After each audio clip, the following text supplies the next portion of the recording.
ஏன்டா பாலன் அண்ணா தன்னை முதல்ல கொஞ்சம் விட சொல்லு நாளைக்கு புகைப்படம். நான் நிக்க மாட்டேன். அவைக்கு எங்களோட மிஸ்ஸஸுக்கு டாக்டர் இருக்குது.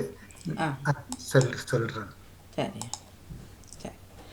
அன்பிலே சௌரவர்கள் அனைவருக்கும் எனதான புதன் பரப்பின் மகிழ்வான காலை உற்சாக வணக்கம் வணக்கம் வணக்கம். இந்த நாளினிய நாளாகவே இந்த நொடி வரைக்கும் எங்கள் எல்லோரையும் உற்சாகத்துடன் உட்கார வச்ச கடவுளுக்கும் மறவாத நன்றி தினம் பயந்து இன்று அனைத்து நல்ல தினங்களை கொண்டாடி கொண்டிருக்கும் எல்லோருக்குமே இந்த வாழ்த்துக்களையும் கூறியபடியே 17ஆம் தேதி சித்திரை மாதம் 2024 மற்றும் ஒரு வழக்கிய புதன் காலை நேரலை பொழுதோடு இணைந்திருக்கின்றோம். அந்த வகையில் இன்றைய பொழுது இடம்பெறும் நிகழ்ச்சிகளுக்குள் உற்சாகத்தோடு இணைந்து செல்லும் நேரம் 8:07.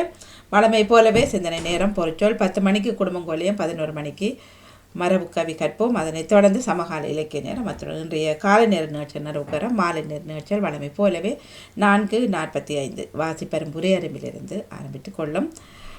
குடும்பம் கோலியம் ஆரம்பித்ததும் நான் விடைபெற செல்வியக்கா தொடர்ந்த பணியுடன் இணைந்து கொள்வார். அவருக்கு நன்றியை கூறியபடி இப்பொழுது நாங்கள் சிந்தனை நேரத்துக்குள் இணைந்து செல்லும் நேரம். பாலன் பேலுப்பிள்ளையவர்கள் வணக்கம் பாருங்கள். இனிமையான காலை வணக்கம். அன்பு சகோதரி திருமதி கலைவாணி மோகன் நலமாக உற்சாகமா இருக்கீங்களா? எல்லோரும் நலம் உற்சாகம், நீங்களும் அப்படியே இருக்க இறைவனர் புரிவாராக. நன்றி சோதரி. அப்படி நாங்கள் சோதரி நன்றி சோதரி. அப்படி முதற்கான இந்த நாளைக்கான தந்த என்றென்றும் ஜீவனோடு இருக்கின்ற தேவகுமாரனுக்கு இருதயத்தின் ஆழத்தின் இந்த கோடான கோடி நன்றிகளை சொல்லிக்கொண்டு சில பாமத்தின் அதிபர் எங்கள் அன்பு சகோதரர் திருவாளர் நடாமோகனையும் அவர்தான் துணைவியார் உமது அன்பு சகோதரி திருமதி கலைவாணி மோகனையும் அவரது செல்ல மகளையும் மற்றும் பாமத்தில் கலந்து சிறப்பிக்கின்ற அனைத்து குடும்ப உறவுகளையும் தாயத்து உறவுகளையும் மற்ற எல்லோரையும் இயேசப்பதாவை நீங்கள் நிறைவாக என்றென்றும் ஆசீர்வதித்து வளர்த்தபடி ஜபிக்கிறது அவர் சொல்லிக்கொண்டு அந்தந்தீச்சமுடைய வேலுப்பிள்ளை பாலன் இன்றைக்கு கிறிஸ்தவ நட்சத்திர இலக்கம் சகோதரி 247 என்று சொல்லிக்கொண்டு நேற்றையான் தொடர்ச்சி. தகப்பனே மணிக்கு ஒன்று தகப்பனே உங்களுடைய பிள்ளைகள் சரியான மார்க்கமாக இந்தந்த வாகனங்களை வெளியே சென்று இருக்கின்றார்களோ அவர்களோடு உங்களோட சமூகம் கூடவே செல்ல பண்ணும்படி ஜபிக்கிறேன் தகப்பனே. ஒருவருக்கு கூட ஒரு சிறு விபத்துக்கள் பிறர் மூலம் எந்த ஆபத்துக்களோ இந்த கொள்ளைனோட ஒருவருக்கு ஏற்படாமல் தகப்பனே நீங்கள் ஒவ்வொருவரையும் இறகளால் மூடி பாதுகாப்பாக வழி நடத்த வேண்டும் ஜபிக்கிறேன் தகப்பனே. அப்படி எங்கள் வழி திறந்த கணக்கு தகப்பனே. மற்றும் குடும்பங்களுக்குள்ள கணவன் மனைவிக்குள்ள பிள்ளைகளுக்குள்ள குடும்ப உறவுகளுக்குள்ள குழப்பங்களை கொண்டு வருகிற பொல்லாத அசுத்த அவைகளை வல்லமையுள்ள கிறிஸ்துவின் நாமத்தில் கட்டி அப்புறப்படுத்தினேன். சோத்திரம் தகப்பனே. குடும்பங்களை ஆசீர்வதிங்க வழிநடத்துங்க இயேசுவின் நாமத்திலே அவற்றை ஜபிக்கிறேன் எங்கள் நல்ல பிதாவே. ஆமேன் ஆமேன் ஆமேன். நித்தியம் தொடர்ச்சி. அப்போஸ்தலர் நடபடிகள் 14ஆம் அதிகார உரைவார்த்தைகள் 15 30 28 முடிய. கர்த்தருடைய பரிசுத்தமுள்ள நாமத்துக்கு சோத்திரம். மனுஷரே ஏன் இப்படி செய்கிறீர்கள்? நாங்களும் உங்களைப் போல பாடுள்ள மனுஷர் தானே. நீங்கள் இந்த வீணான தேவர்களை விட்டு வானத்தையும் பூமியையும் சமுத்திரத்தையும் அவைகளுள்ள யாவற்றையும் உண்டாக்கின ஜீவனுள்ள தேவனிடத்து திரும்ப வேண்டும் என்று உங்களுக்கு பிரசங்கிக்கிறோம்.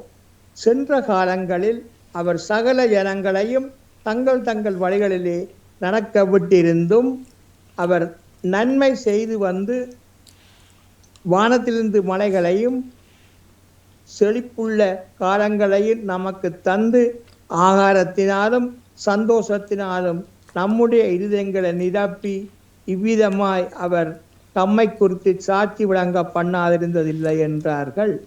இப்படி அவர்கள் சொல்லியும் தங்களுக்கு ஜனங்கள் பலியிடாதபடிக்கு அவர்களை அமர்த்துகிறது அரிதாயிருந்தது.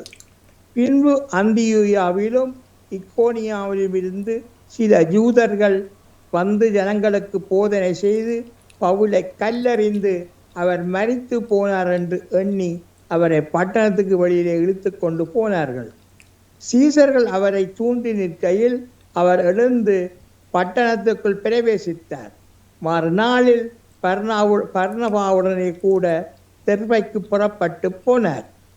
அந்த பட்டணத்தில் அவர்கள் சுவிசேஷத்தை பிரசங்கித்து அநேகரை சீசராக்கின பின்பு லிஸ்திராவுக்கும் இக்கோனியாவுக்கும் அந்தியோயாவுக்கும் திரும்பி வந்து சீசருடைய மனதை திடப்படுத்தி விசுவாசத்திலே நிலைத்திருக்கும்படி அவர்களுக்கு புத்தி சொல்லி, நாம் அநேக உபத்திரவங்களின் வழியாய் தேவனுடைய ராஜ்யத்தில் பிரவேசிக்க வேண்டும் என்று சொன்னார்கள். நாம் அநேக உபத்திரவங்களின் வழியாய் தேவனுடைய ராஜ்யத்தில் பிரவேசிக்க வேண்டும் என்று சொன்னார்கள். அல்லாமலும் அந்தந்த சபைகளில் அவர்களுக்கு மூப்பர்களை ஏற்படுத்தி மன்னிக்கணும், அல்லாமலும் அந்தந்த சபைகளில் அவர்களுக்கு மூப்பர்களை ஏற்படுத்தி வைத்து உபவாசித்து ஜெபம் பண்ணி அவர்கள் விசுவாசத்தை பற்றி கொண்டதற்கு கர்த்தருக்கு அவர்களை ஒப்புவித்தார்கள். பின்பு பிசிதியா நாட்டை கடந்து பம்பிலியா நாட்டிற்கு வந்து பெர்கே ஊரில் வசனத்தை பிரசங்கித்து அத்தலியா பட்டணத்துக்கு போனார்கள். அங்கே கப்பல் ஏறி தாங்கள் நிறைவேற்றின கிரியைக்காக தேவனுடைய கிருபைக்கு ஒப்புவிக்கப்பட்டு புறப்பட்டு அந்தியாவுக்கு வந்தார்கள். அவர்கள் அங்கே சேர்ந்த பொழுது சபையை கூடி வரை செய்து தேவன் தங்களை கொண்டு செய்தவைகளையும் அவர் புறஜாதிகளுக்கு விசுவாசத்தின் கதவை திறந்ததையும் அறிவித்து அவர் புறஜாதிகளுக்கு விசுவாசத்தின் கதவை திறந்ததையும் அறிவித்து அங்கே சீசரனை கூட அநேக நாள் தங்கி சஞ்சரித்தார்கள். நாளைக்கு சௌரி 15ஆம் அதிகாரம் சொல்லிக்கொண்டு பாடல். கர்த்தருடைய பரிசுத்த நாமத்துக்கு ஸ்தோத்திரம். மரித்த இயேசு உயிர்த்து விட்டார், அல்லேலூயா. மன்னன் இயேசு ஜீவிக்கின்றார், அல்லேலூயா. மரித்த இயேசு உயிர்த்து விட்டார், அல்லேலூயா. மன்னன் இயேசு ஜீவிக்கின்றார், அல்லேலூயா. அல்லேலூயா, ஜீவிக்கிறார், அல்லேலூயா, ஜீவிக்கிறார். மரணம் அவரை தடுத்து நிறுத்த முடியவில்லையே, மரணம் அவரை தடுத்து நிறுத்த முடியவில்லையே. கல்லறையோ கட்டி காக்க முடியவில்லையே, கல்லறையோ கட்டி காக்க முடியவில்லையே. மரித்த இயேசு உயிர்த்து விட்டார், அல்லேலூயா. மன்னன் இயேசு ஜீவிக்கின்றார், அல்லேலூயா. மரித்த இயேசு உயிர்த்து விட்டார், அல்லேலூயா. மன்னன் இயேசு ஜீவிக்கின்றார், அல்லேலூயா. யூத சிங்கம் கிறிஸ்து ராஜா வெற்றி பெற்றாரே, சோர்ந்து போன மகனே நீ துன்பப்படாதே. யூத சிங்கம் கிறிஸ்து ராஜா வெற்றி பெற்றாரே, சோர்ந்து போன மகனே நீ துள்ளி பாடிடு. சோர்ந்து போன மகளே நீ துள்ளி பாடிடு. மரித்த இயேசு உயிர்த்து விட்டார், அல்லேலூயா.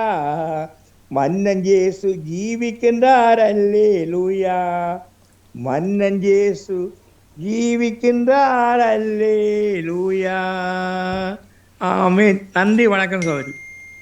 மிக்க மிக்க நன்றி. வணக்கம் பாலன் வேலுப்பிள்ளை அவர்களே. தொடர்ந்து கொள்வோம். நன்றி, வணக்கம். ஜேம்ஸ் ஆல்சன் அண்ணா, வணக்கம். பாருங்கள். வணக்கம்.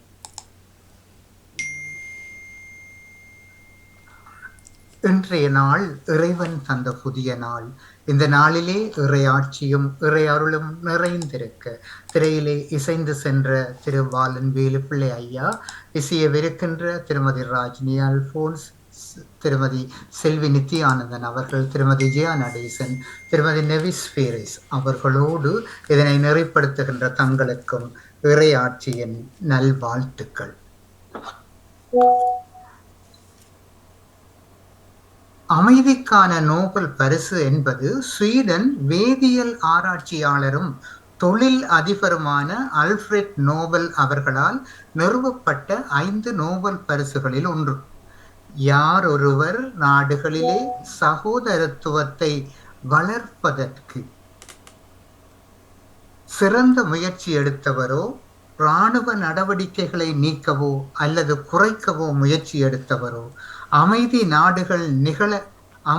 மகாநாடுகள் நிகழ காரணமாக இருந்தவரோ, அவருக்கு இந்த அமைதிக்கான பரிசு கொடுக்கப்பட வேண்டும் என்று அல்ஃபிரட் நோபல் அவர்கள் தனது உயிலிலே குறிப்பிட்டிருக்கிறார். இதன் அடிப்படையிலே உலகில் பலர் இந்த நோபல் பரிசுகளை பெற்றிருக்கிறார்கள். அதாவது அனைத்துலக அணு ஆயுத ஒழிப்பு பிரசார அமைப்பு அணு ஆயுதங்கள் மீதான தடை ஒப்பந்தத்தை முழுமையாக கடைபிடிக்கவும் அதனை முழுமையாக செயற்படுத்தவும் இயங்குகிறது. இவ்வமைப்பு 2007ஆம் ஆண்டு தொடங்கப்பட்டது. இவ்வமைப்பின் தலைமையகம் ஜெனீவாவிலே இருக்கிறது. நூற்றுக்கணக்கான தொண்டு நிறுவனங்களின் கூட்டாளியான இவ்வமைப்பு 2017ஆம் ஆண்டிலிருந்து 101 நாடுகளிலே செயல்படுகிறது. அணு ஆயுத ஒழிப்புக்காக போராடி வரும் இந்த அமைப்புக்கு 2017ஆம் ஆண்டு அமைதிக்கான நோபல் பரிசு வழங்கப்பட்டுள்ளது. அணு ஆயுதங்கள் மீதான ஒப்பந்த தடையை உருவாக்க சிறப்பான களப்பணி ஆற்றியமைக்காக இந்த விருது இந்த அமைப்பிற்கு வழங்கப்பட்டிருக்கிறது. இது ஓர் இறையியல் பணியாக இருக்கிறது, உலகவியல் பணியாக இருக்கிறது. இவ்வாறு நாம் பார்க்க போனால் இந்த உலகிலே பணி செய்பவர்கள் ஒவ்வொருவரும் இறைவனுடைய பணியை செய்கின்றார்கள். இந்த களத்திலே, இந்த தளத்திலே நாம் அதாவது திரு நடாமோகன் குடும்பம் மட்டும் பணி செய்கிறது என்றால் இந்த தளம் இயங்க முடியாது. இந்த தளத்திலே பலர் பணியாற்றுகின்றார்கள், ஒவ்வொருவரும் பணியாற்றுகின்றார்கள்.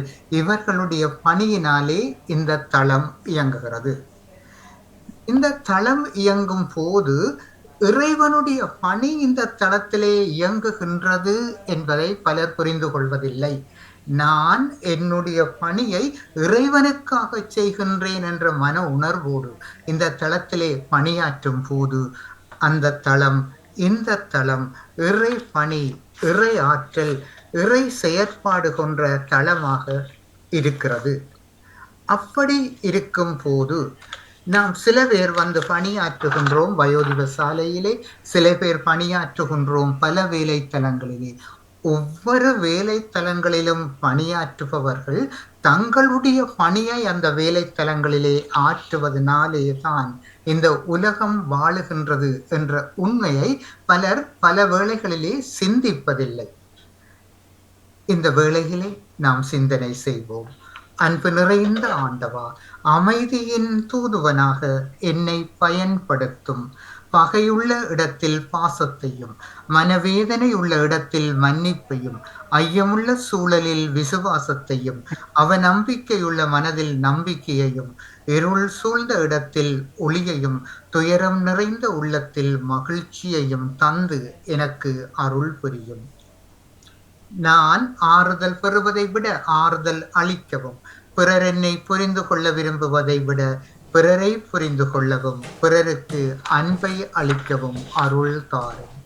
இந்த வேளையிலே இறையாட்சியின் சிந்தனைகளை கேட்டுக்கொண்டிருக்கின்ற ஒவ்வொருவருக்கும் இன்றைய தினத்திலே பிறந்த தினம், மகிழ்வான தினத்தினை கொண்டாடுகின்றவர்கள், இந்த வேளையிலே நாங்கள் இந்த உலகத்திலே பணம் சம்பாதித்து என்னுடைய குடும்பத்தை காக்க வேண்டும் என்ற எண்ணத்திலே கடமைக்கு செல்பவர்கள், அந்த கடமையின் மூலம் இந்த உலகம் இந்த பணியை ஆற்றுவதற்கு தங்களுடைய ஒத்துழைப்பை வழங்குகின்றவர்கள், இந்த தளம் இயங்குவதற்கு தங்களுடைய பணிகளை தந்து ஒத்துழைப்பு வழங்குகின்ற பெரியவர்கள், ஆசிரியர்கள், சிறுவர்கள் ஒவ்வொருவருக்கும் இன்றைய இந்த நாளிலே இறந்தவர்களுக்காக கரம் குவித்து நிற்கின்றவர்கள், பெற்றோர்கள் இன்று என்னுடைய பிள்ளை என்னை வந்து பார்க்குமா என்ற ஏக்கத்திலே வாசலிலே காத்திருந்து பிள்ளையுடைய தொடர்பில்லாமல் அழுது கொண்டு போனவர்கள், இன்று என்னுடைய பிள்ளை தொலைபேசி அழைப்பாவது எடுக்குமா என்று ஏங்கிச் சென்றவர்கள், இவர்கள் அனைவருக்கும் இறைவன் அருளாக சம்மனசுகளாக மனிதர்களை அனுப்பி அவர்களை ஆசீர்வதிக்க அருளளிக்க வேண்டும் என்று விடைபெறுகிறேன். நன்றி, வணக்கம். மிக்க மிக்க நன்றி அண்ணா. தொடர்ந்து கொள்வோம். நன்றி, வணக்கம். ஜேம்ஸ் அல்சன் அவர்கள், ராஜினி அல்போன்ஸ் அவர்கள் வணக்கம். பாருங்கள். பெண் பூஜா நடசன் அவர்கள் பாருங்கள். வாணி அவர்களே, அனைவருக்கும் நன்றி. வணக்கம் வாணி அவர்களுக்கும் அனைவருக்கும் வணக்கம். வணக்கம். மடு அன்னை இலங்கை வடமாகாணத்தில் மன்னார் மாவட்டத்தில் மடு என்ற இடத்தில் அமைந்துள்ளது. 400 ஆண்டுகள் பழமையான இத்தேவாலயம் இலங்கை தமிழ் மற்றும் சிங்கள கத்தோலிக்கரின் புனித வழிபாட்டு தலமாகவும் விளங்குகின்றது. ஆவணி மாதத்தில் இடம்பெறும் இவ்வாலயத்தின் வருடாந்த உற்சவத்தில் கூடுதலான மக்கள் பங்கு பெற்றார்கள். ஈழப்போர் தொடங்கியதிலிருந்து இவ்வாலயத்துக்கு செல்வோரின் தொகை பல மடங்கு குறைந்தது.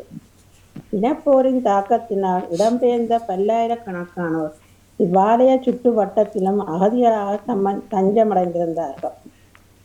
ஏப்ரல் 2008 ஆலயத்தை நோக்கி இலங்கை இராணுவத்தினர் தொடர்ச்சியாக நடத்திய பலத்த எறிகணை வீச்சினால் ஆலயம் பல சேதத்துக்குள்ளாகியது. இதனால் அங்கு அடைக்கலமடைந்திருந்த மக்கள் அனைவரும் வேறு பாதுகாப்பான இடத்தை நோக்கி இடம்பெயர்ந்தனர். அந்த ஆலயத்தில் இறுதியாக தங்கியிருந்த குருக்கள் மற்றும் பணியாளர்கள் அங்கிருந்து வெளியேறினர்.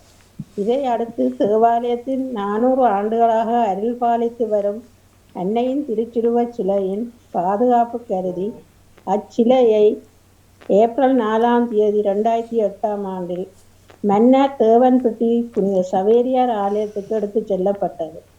2011 ஆவணி மாத திருவிழாவுக்கு முன் மன்னார் மேதகு ஆயர் ஜோசப் ஆண்டை அவர்கள் 2008 ஆரம்பிக்கப்பட்ட அழகிய கட்டிடத்தை குருக்கள் தங்குவதற்காக திறந்து பல ஆண்டுகளின் பின் இக்கட்டிடம் ஒன்றே மடுத்திருப்பதில் ஸ்தாபிக்கப்பட்டது. 1544 ஆண்டுக்கு முன்னரே பிரான்சிஸ்கன் சபை குருக்களினால் மாந்தையில் வைக்கப்பட்ட மாதா சுரூபம் 500 ஆண்டுகளுக்கு மேலாக இன்றும் மடுவில் மடுமாதா என பக்தர்களால் அன்பாக அழைக்கப்பட்டு அருள்மழை பொழிந்து கொண்டிருக்கின்றார். எனவே நாம் மடு அன்னையிடம் வேண்டுவோமாக. மடு மனக்குலத்தின் தாயாரே கருணையரோ சபமாலை அணிந்திட நாம் செய்தாயே ஆடைக்கலத்தாய் ஆலயமும் அரசுரிய வந்தனையோ அடைக்கண்டாள் காத்தறிவாய் காரணியே அருள் பூரணியே மருதமடு மாதாவே மனக்குலத்தின் தாயாரே அருமையருள் சபமாலை அணிந்திட நாம் செய்தாயே. நன்றி வணக்கம். அனைவருக்கும் வாழ்த்து கூறி கேட்டுக்கொண்டிருக்கிறேன். நன்றி வணக்கம். விட்டு தமிழ் நன்றி. மிக்க மிக்க நன்றி. நேவிஸ் பிலிப்ஸ் அவர்கள் மடுமாதா அன்னையை கையில் வந்தபடி நிற்கின்றார்கள். சிந்தனை முடியும். அங்க மடு கோயில்ல அங்க அச்சடிச்சாங்க வழி 100 ஆண்டு விழா மடு அன்னைக்கு முடிசூட்டிய 100வது ஆண்டு திருவிழாவை இந்த வருடம் கொண்டாடுகிறார்கள். அதுதான் அதுக்காகத்தான் இந்த மாதாவை இலங்கையில் உள்ள எல்லா பகுதிகளுக்கும் எடுத்து சென்று எல்லா கோயில் ஆலயங்களில் வைத்து வழிபடுகிறார்கள். மாதாவின் 100 விழா முடிசூட்டிய 100 விழா. ஆமா, 450 ஆண்டுகளுக்கு மேலாக இந்த மடு அன்னை இருக்குதா. அந்த முடிசூட்டிய 100 விழாவை தான் இந்த இதுல இருக்கிறது. 1924 ஆண்டுல இருந்து 2024 ஆண்டு 100 விழா இந்த ஆண்டு முடிசூட்டினது 1974. இந்த மாதம் இந்த வருஷம் 24 50வது வருடம் முடிசூட்டு விழாவாக போட்டிருக்காங்க. புனித மடுதமது அன்னைக்கு 100வது ஆண்டு மடுக்கோயில்ல நாங்க வாங்கினோம். இந்த ஸ்டிக்கர் எல்லாம் அடிச்சு அங்க விக்கிறாங்க. ஸ்டிக்கர் இது மடுக்கோயில் வாங்கின ஸ்டிக்கர் தான். 100 விழா 1924 யாழ்ப்பாணம் இப்ப இன்றைக்கு அச்சுவேலியில நிக்கிறாமா 1924 ஆண்டிலிருந்து 2024 ஆண்டு 100 விழா தான். இந்த 100 விழான்னு சொல்லிட்டு அதை கொண்டாடுகிறார்கள். அதுதான் எல்லா இடத்துக்கும் கொண்டு போய் மாதாட அருள் பாலிக்க வேணும்னு சொல்லி எல்லா இடத்துக்கும் பவனியாக கொண்டு வரார்கள். எல்லா ஆலயங்களும் சிறப்பாக பக்திமயமாக மிகவும் அனுஷ்டிக்கப்பட்டு கொண்டு வருவது மாதாவினுடைய திருவிழா. எல்லோருக்கும் அருள் வாய்க்கக்கூடிய நன்றி. எல்லோருக்குமே இந்த பாவத்துக்கும் இந்த பாவத்தில் வருகிற எல்லாருக்கும் இந்த குழந்தைகள் உங்களுக்கு உங்கள் குடும்பத்தினருக்கும் அனைவருக்குமே இந்த இதை கேட்டுக்கொண்டிருக்கிற எல்லா மக்களுக்கும் மடு எண்ணெயின் அது பாலிக்க வேண்டும். ராஜினி அவர்கள் அதை சிறப்பாக கொண்டு வருகிறார்கள் ஒவ்வொரு நாளும். ஆகவே எனக்கும் இது இன்று கையில் கிடைத்தது. நான் வாங்கி கொண்டு வந்திருந்தேன், இன்றுதான் இது கையில் எனக்கு எடுக்கக்கூடியதாக இருந்தது. ஆகவே எல்லோருக்குமாக மது மாதாவின் அருள் பாலித்து எல்லோருக்கும் அருளாசி வழங்க வேண்டும் என்று அந்த அன்னையிடம் நாங்களும் பிரார்த்தித்துக் கொள்வோம். நன்றி, மிக்க நன்றி. நன்றி, வணக்கம். ஜெயநடேசன் அவர்கள் வணக்கம். வாருங்கள். இனிய காலை உற்சாக வணக்கம். கலைவாணி மோன கனடா மோனவர்களுக்கு அனைத்து பாமுழுது எங்கனிந்த காலை வணக்கத்தை கிறிஸ்தாசுடன் குறிக்கொண்டு வந்து தியானடேசன். இன்று பாஸ்கா காலத்தில் 3ஆம் ஞாயிறு 3ஆம் நாள் புதன்கிழமை 7048வது இலக்க மாதம். கிறிஸ்தவ நற்சிந்தனை. நவீன நாகரிகம் என்ற பெயரில் எப்படி வேண்டுமானாலும் வாழலாம் என்ற நிலை மனிதரிடையே உருவாகியுள்ளது. தன்னிலை ஒன்று, சமூகத்திற்காக நாம் வாழும் நிலை வேறொன்று. ஒரு வகை இரட்டை வாழ்வு முறைதான். இன்றைய அவல நிலை தனக்கென்று ஒரு வாழ்வு முறைமையை உருவாக்கி கண்ணியமாக்க வாழும் மக்களை விரல் விட்டு எண்ணி விடலாம். இது நாம் வாழும் எளிய சமூகத்தின் தெளிவற்ற மனநிலையின் ஒரு வெளிப்பாடு. திருமணமாய் ஒரு சில வருடங்களுக்குள்ளே பிரிந்துவிடும் இந்திய குடும்ப வாழ்வும் இந்த மனநிலையின் மறுபக்கம்தான். கட்சிக்கும் சிங்கம் போல நவீனம் என்ற போர்வையில் இளைஞர்கள் இளம் பெண்களை விழுங்கிக் கொண்டிருக்கும் நவநாகரிக அலகையின் பிடியிலிருந்து தப்பிக்க ஒரே வழி பெரியவர்களுக்கும் பெற்றோர்களுக்கும் பணிந்திருப்பதுதான். நிச்சயமாக பணிந்த வாழ்வுக்குள் சாட்சி என்பது ஒரு அடிப்படை அழகு. சாட்சியும் பணிந்த வாழும் ஒருவருக்கு உயர்வு தரும் படிக்கற்கள். பதவி ஏறும்போது பணிவிருந்தால் உலகம் உன்னை மதிக்கும். இரட்டை வாழ்வு வாழ்பவர்களை விட சாட்சியோடு பணிந்த வாழ்பவர்கள் வாழ்வு இலக்கணங்காக உயர்ந்திருக்கின்றார்கள். இவையெல்லாம் விசுவாச வாழ்வுதான். எந்த மனிதன் தான் பெற்ற விசுவாச வாழ்வில் எந்த நிலையிலும் நிலைத்திருக்கின்றானோ அவனே வெற்றி மீட்பு பெறுவான். இதுவே தெளிந்த பார்வையும் உறுதியான உள்ளவும் பெற்றுத்தரும். இது இயேசுவின் அமுத மொழிகளாக அமைந்துள்ளது. என் இதய தெய்வமே எழுந்து வா, உன்னுறவை எண்ணியே உள்ளம் ஓங்குதே. உயிரே எழுந்து வா, உயிரே எழுந்து வா. அனைத்து காக்கும் தாயின் அன்பு ஒரு நாள் அழியலாம். அறவழியில் நடத்தும் தந்தை அன்பு அழியலாம். ஆனால் இயேசுவே உம் அன்புக்கு அழிவுண்டோ? என் இனிய அன்பே எழுந்து வா, என் இனிய அன்பே எழுந்து வா. என் இதய தெய்வமே என்னில் எழுந்து வா. உம் உறவை எண்ணியே உள்ளம் ஏங்குதே. உயிரே எழுந்து வா. வஞ்சங்கூறும் நண்பர் கூட்டம் இங்கு பலவுண்டு. தன்னலமே உருவெடுத்து உலவும் நட்புண்டு. ஆனால் இயேசுவே நல் நண்பன் நீரன்றோ? என் இனிய நண்பாக எழுந்து வா, என் இனிய நண்பாக எழுந்து வா.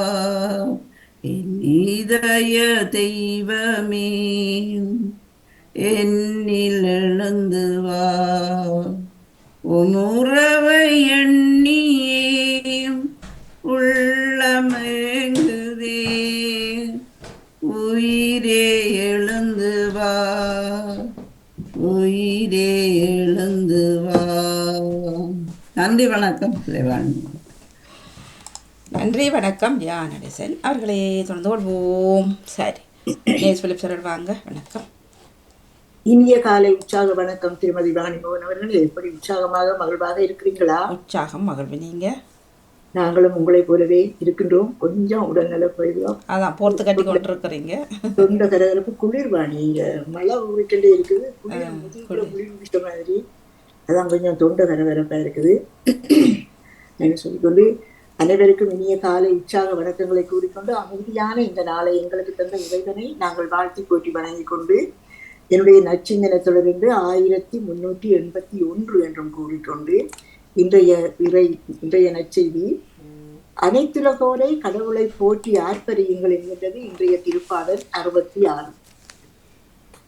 நற்செய்திக்கு முன் வாழ்த்தொலியாக, அல்லேலூயா அல்லேலூயா, வாழ்வு தரும் உணவு நானே, என்னிடம் வருபவருக்கு பசியே இராது என்றார் ஆண்டவர். அல்லேலூயா. நற்செய்தி வாசகம் புனித யோவான் எழுதியது அதிகாரம் 6 திருவசனங்கள் 35 40 முடிய. அக்காலத்தில் இயேசு மக்கள் கூட்டத்தை நோக்கி, வாழ்வு தரும் உணவு நானே, என்னிடம் வருபவருக்கு பசியே இராது, என்னிடம் நம்பிக்கை கொண்டிருப்பவருக்கு என்றுமே தாகம் இராது. ஆனால் நான் உங்களுக்கு சொன்னவாறே நீங்கள் என்னை கண்டிருந்தும் நம்பவில்லை. தந்தை என்னிடம் ஒப்படைக்கும் அனைவரும் என்னிடம் வந்து சேருவர். என்னிடம் வருபவரை நான் புறம்பே தள்ளிவிட மாட்டேன். ஏனெனில் என் சொந்த விருப்பத்தை நிறைவேற்ற அல்ல, என்னை அனுப்பியவரின் விருப்பத்தை நிறைவேற்றவே நான் விண்ணகத்திலிருந்து இறங்கி வந்தேன். அவர் என்னிடம் ஒப்படைக்கும் எவரையும் நான் அழிய விடாமல் இறுதி நாளில் அனைவரையும் உயிர்த்தெழச் செய்ய வேண்டும். இதுவே என்னை அனுப்பியவரின் திருவுளம். மகனைக் கண்டு அவரிடம் நம்பிக்கை கொள்ளும் அனைவரும் நிலைவாழ்வு பெற வேண்டும் என்பதே என் தந்தையின் திருவுளம். நானும் இறுதி நாளில் அவர்களை உயிர்த்தெழச் செய்வேன் என்று கூறினார். இயேசு கிறிஸ்து வழங்கும் வாழ்வு தரும் நற்செய்தி. கிறிஸ்துவே மக்கு புகழ். இன்றைய இறை வார்த்தையின் சிந்தனையாக, நம்பிக்கையோடு வா, அன்பு செய், ஈர்க்கப்படுவாய் என்கின்றார் புனித அகுஸ்தீனார். அன்பை பல வழிகளில் நாம் உணர்த்தலாம். அந்த வழிகளிலேயே மிகவும் சிறந்தது நாம் அன்பு கொண்டோரிடம் தங்கி இருப்பது, பரிசுகள் தருவது, வார்த்தைகளை சொல்லுவது, செயல்களில் காட்டுவது என பல வடிவங்களில் அன்பு வெளிப்பட்டாலும் பிறருடன் பிறருக்காக முழுமையாக பிரசன்னமாகி இருப்பதே அன்பு. இந்த முழுமையான பிரசன்னம் வாழ்நாளின் ஒவ்வொரு நொடியும் தொடர முடிந்தால் அது அன்பின் உச்சம். எந்த ஒரு உணவையும் நாம் உண்டபின் அது நம் உடலோடு கலந்து ஒன்றாகிவிடும். நம் இரத்தமாக, தசையாக, எலும்பாக, நரம்பாக மாறிவிடும். உணவுக்குள்ள இந்த அடிப்படை குணங்கள் எல்லாம் இறைவனுக்கு உண்டு என்பதை நிலைநாட்ட இயேசு இந்த வடிவை தேர்ந்தெடுத்தார். இந்த எளிய உணவில் தம் உடலாகவே மாறி நம்மை வாழ வைக்கும் உணவில் இறைவன் நம்முடன் வாழ்கின்றார் என்பது நமக்கெல்லாம் தரப்பட்டுள்ள அற்புதமான கொடை.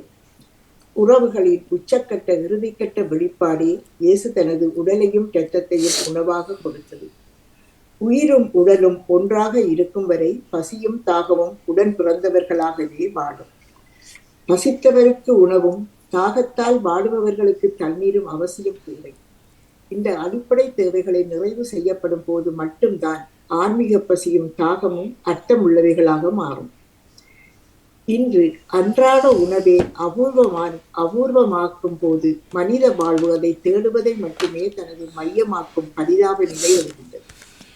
வறுமை கோட்டின் கீழ் வாழும் மக்கள் தாகத்தோடு கடவுளை தேட முடியவில்லை. உலக மயமாக்கலும் நுகர்வு கலாச்சாரமும் ஏழ்மைக்கு விதை தூவுகின்றன.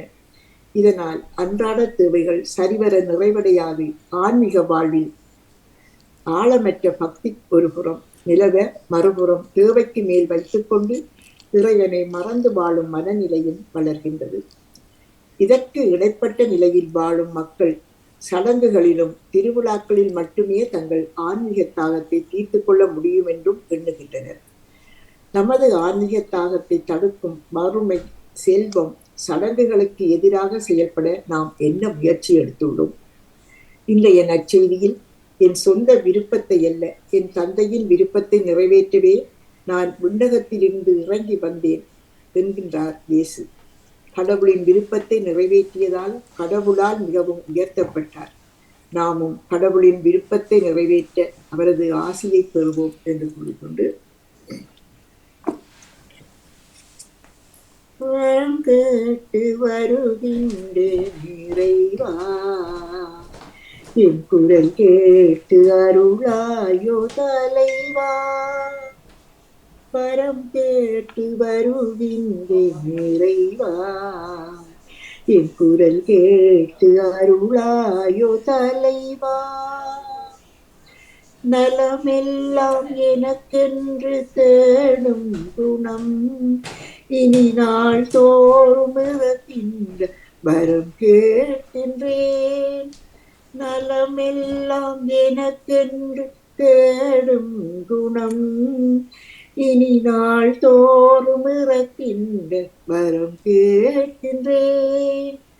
பலியாக பிறர்க்கென்னை அளித்திட்ட பின், பலியாக பிறர்க்கென்னை அளித்திட்ட பின், என் பரிசாக உன்னை கேட்கும் வரம் கேட்கின்றேன்.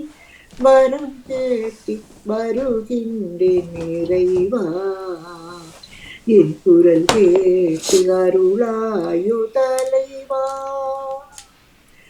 எளியோர் தம்பிழி பேசும் துயரம் எல்லாம் என் இதயத்தை விளக்கட்டும் என கேட்கின்றேன். எளியோர் தம்பிழி பேசும் துயரம் எல்லாம் என் இதயத்தை விளக்கட்டும் என கேட்கின்றேன். ஒளியில்லா இல்லங்கள் இதயங்களில், ஒளியில்லா இல்லங்கள் இதயங்களில், நல்லொளியேற்றும் விளக்காக வரம் கேட்கின்றேன்.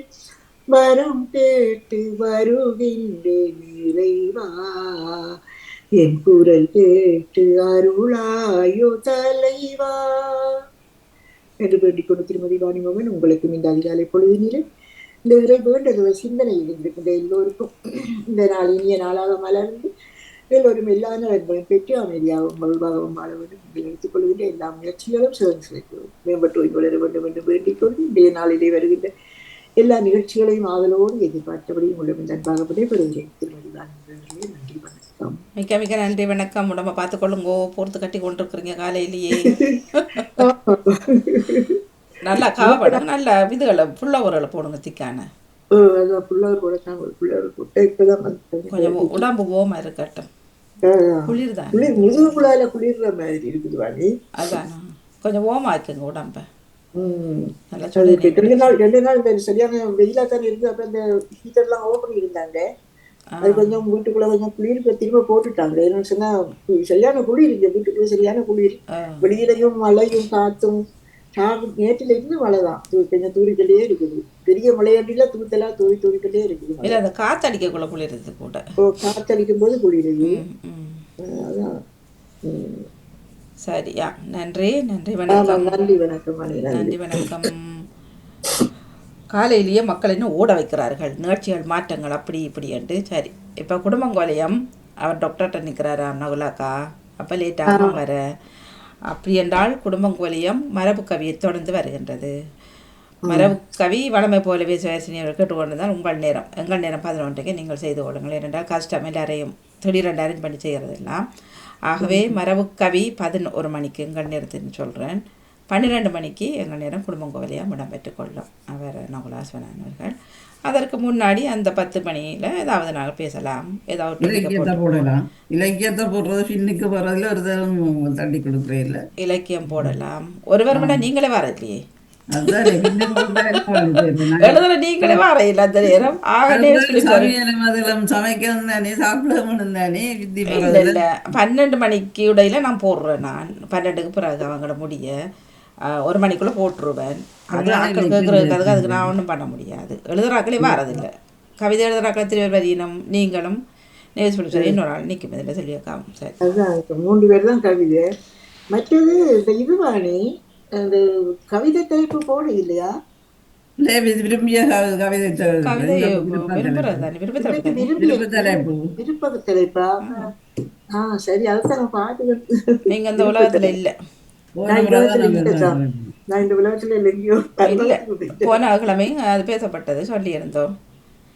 விருப்பு தலைப்பு. ஆனால் நீங்கள் இப்போ இந்த மாதம் இந்த பிள்ளைகளுக்குரியது என்றபடினால நீங்கள் அதை தொட்டு எழுதலாம் மட்டும் நான் அவர் சொல்லியிருந்தார் போனால. இந்த கடைசி கிழமை தான் அந்த சிறப்பு குழந்தைகளுடைய இந்த கவிதை தலைப்பு வரும் நினைக்கிறேன்.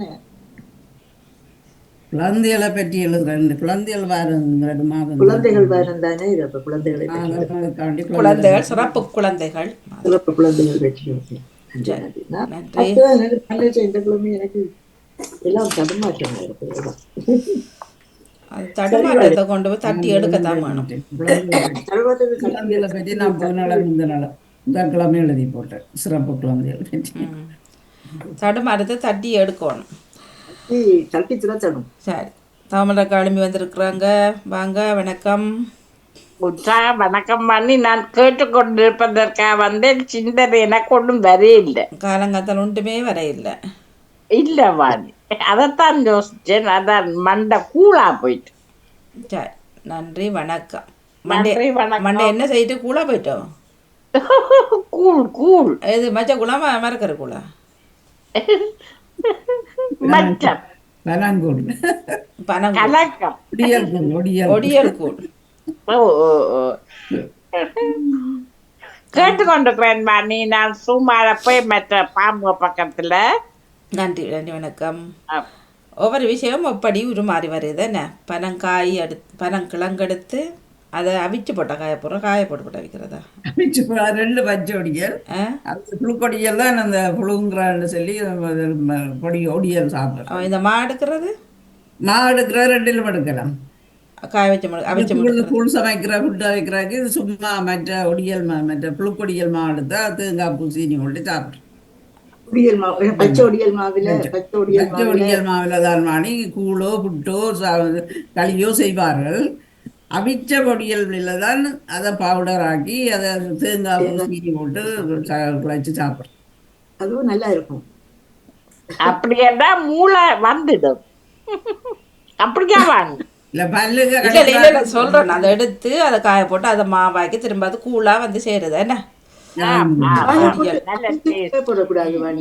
அந்த ஒடியல கூழ் காய்ச்சல ஒடியல அவிக்கிறது இல்ல, பச்சையாவே எடுத்து இடிச்சு தூளை வச்சா இருக்கும். அது அப்படியே இருக்கும். நான் எனக்கிட்ட இருக்குது அவிச்ச ஒடியல்மா. அந்த அவிச்ச சத்தம் தான் உடம்பு ஒடியல்மா. சீனி தேங்காய் போட்டு நல்லா பிசைஞ்சு சாப்பிட நல்ல சூப்பரா இருக்கும். சாப்பிட நல்லா இருக்கும். ஒடியல் பேரே பாருங்க, ஒடியல். இந்தியாவில் ஒரு இடம் ஒடிசி, ஒடிசா, ஒடிசி. அது இப்போ ஒடியல் நீங்கால வந்து ஏதோ புழுப்பொடியல் சொல்லுவார்கள். அவிச்சத புழுப்பொடியல்.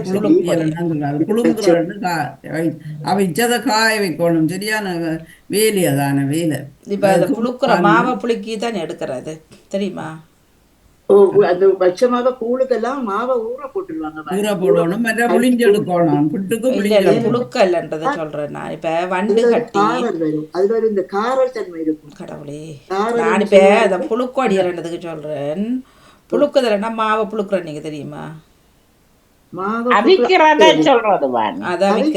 அத வந்து பானையில தண்ணி வச்சு வண்டு கட்டி வண்டு சொல்றது, அதுக்கு கொட்டன் துணியில வச்சு அதுல மாவை போட்டு புழுக்குறது.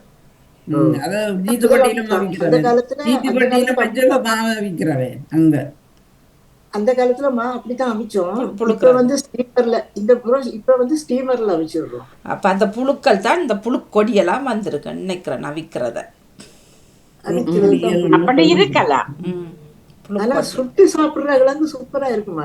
அந்த நெருப்பு தணல்ல போட்டு சுடுவாங்க பச்சை கிழங்க போட்டு.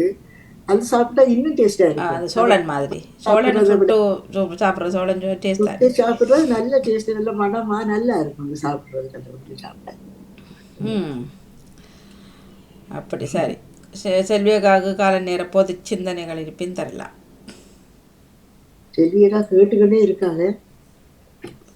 கேட்டுட்டார், வேலை கிளம்பிட்டார், திரும்ப தூக்கத்துக்கு போயிட்டாரு தெரியல. சரி, அப்படி கட்டம்.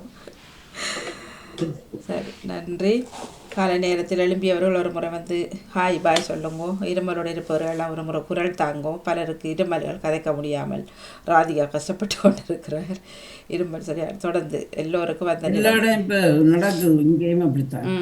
இருக்கிற டைம் வெளியில இப்ப செல்லவனாம் கூட்டங்களுக்குள்ள சிரியவனாம்னு சொல்லி இருக்கிறான். இல்லை அதுதான் இனி அந்த கொரோனா இப்போ ஊரில் ஃப்ரான்ஸில் இருந்து போன ஒருவர் கொரோனா தாக்குதலால் இறந்ததா செய்திகள் வந்தது. யாழ்ப்பாணத்துல ஒரு ஆள் இறந்திருக்கு நேற்று செல்வியா காஞ்சல் தான் அதுக்கு முதல்ல சொல்லியிருந்தார் செய்தியில். அதுவும் 62 வயசு அந்த இதுக்காக போனவர் நாட்டு வைத்தியத்துக்கு போயிட்டு. அப்போ கொரோனா இப்பவும் பாதிப்பு இருக்கு தானே, தாக்குது தானே. அப்போ எதுக்கும் கவனமாயிருங்கோ, மாஸ்கெல்லாம் போடுங்கன்னு தான் சொல்லுகின்றார்கள். மாஸ்க் எல்லாம் போட்டும் பிரயோஜனம் இல்லை இந்த இருமலுக்கு. எல்லா இடம் போயிலாம இருக்கு, என்ன செய்யறேன்னு தெரியாம. எங்க மாதம் கணக்கு ப்ரோக்ராம்கள் இருக்குது, ஒன்றுக்கும் போகிற கேள்விக்குறியில இருக்கு.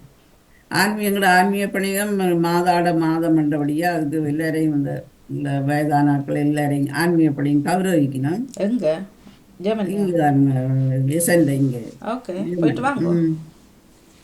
அதுதான் வர சொல்லி அநேக அறிவித்தல் வந்திருக்கு. யோசனையில இருப்பேன். மே மாசம் தானே மாதம் தொடங்குது. மே மாசம் தான் 11ஆம். எங்களுக்கு இங்க அந்த மை மாசத்துல இருந்து ஜூலை மாசம் பெல்சிய மாதா கோயில் இந்த மாதம், காட்டு மாதா கோயில் எல்லாம் எங்களுக்கு அம்மன் இதெல்லாம் ஆரம்பிச்சிருமினி. அம்மன் கோயில் திறப்படும், காளியம்மன், மற்றது கண்ணகி அம்மன் கோயில் அந்த மே மாதத்துல இருந்து எங்களுக்கு சரியா வருது பாருங்க. உங்களோட மாதா நாள் எங்களோட அம்மன் நாட்கள் செய்யுது. எங்களோட பரவாசில இருந்து மே மாசம் முதல் கிழமை தமிழ் பூசை வச்சு மாதாவை கோயில வச்சு அதை ஆசி பதிச்சு போட்டு ஒவ்வொரு நாளும் ஒவ்வொரு வீடுகளுக்கு கொடுக்குறாங்க. இப்போது இங்க சனங்கள் அதிகமாக வந்துட்டு இருக்கிறார்கள். அதால அந்த இந்து மக்களும் விரும்பி கேட்கிறார்கள். அப்ப ஒவ்வொரு நாளும் ஒவ்வொரு வீட்டுக்கு போய் ஜூலை மாசம் முதல் கிழமை காட்டு மாதா கோவில்ல ஒரு பெருவிழா நடக்கும், மடு மாதா திருநாள். அந்த திருவிழாவுக்கு அந்த மாதாவை வச்சு பூசையெல்லாம் செய்து எல்லோரும் நேர்த்திகளுக்காக அந்த சாப்பாடுகள் அன்னதானங்கள் அப்படி கொடுப்பார்கள், கொண்டு வந்து கொடுப்பார்கள். நிறைய சனங்கள் ஸ்ராஸ்பூர்ல இருந்து, முழுசுல இருந்து, ஏமல்ல இருந்து, பரிசுல இருந்தெல்லாம் வருவார்கள். நிறைய பேர் வருவார்கள். மடுமாதா கோயில் இருக்கிற மாதிரி இந்த திருவிழா இருக்கும். அப்புறம் கொஞ்சம் சிறப்பாக இருக்கும்னு நினைக்கிறேன். மடுமாதா எங்களை காட்டு மாதா கோயில்ல சரியான அருளான மாதாவா கேட்டவரை கிடைக்கின்றன்னு சொன்னாக்களே இல்லை. நம்பிக்கையோடு வருவார்கள், கேட்பார்கள். நிச்சயமாக கிடைக்கும். மடுமாதா இங்க உள்ள மாதா அது பெரிய அந்த ஒரு சின்ன குடில் தான், ஒரு சின்ன கல்லால் ஒரு சின்ன கூட தான் கட்டிட்டாங்க. அந்த சின்ன இதுக்குள்ள அந்த மாதா இருக்கிற பெரிய மாதா. அந்த மாதா நாங்க போனா எங்களை கையிலட்டி வாண்டு கூப்பிடுற மாதிரி தான் இருக்கும். வா மகளே என்னட்ட வாண்டு கூப்பிடுற மாதிரி அந்த மாதாவை போட்ட பார்த்து அப்படித்தான் இருக்கும். போனவர்கள் அதை மண்டாடிட்டு வராம திரும்பவே மாட்டார்கள். அப்படி ஒரு அருணும் இரக்கம் உள்ள ஒரு மாதா. அந்த மாதாவை பார்த்தாலே கண்ணால கண்ணீர் பாற மாதிரி, இந்த தாய் பிள்ளை தாயிட்ட ஓடி போற மாதிரி, பிள்ளைய அம்மா பிள்ளைய வாண்டு கூப்பிடுற மாதிரியும் பிள்ளைகள் தாயிட்ட போற மாதிரியும் அப்படி ஒரு இதுவும் அந்த ஒரு பிரமிப்பு எங்களுக்கு அதுல வரும். அந்த மாதாட்ட போனா அதுல வந்து செவிச்சுட்டு அதுல முன்னால சின்ன முட்டை மாதிரி இருக்குது. அது காட்டுக்குள்ளதான் இருக்குது. காட்டு மாதாவே அதுக்கு பேரு காட்டு மாதா 26,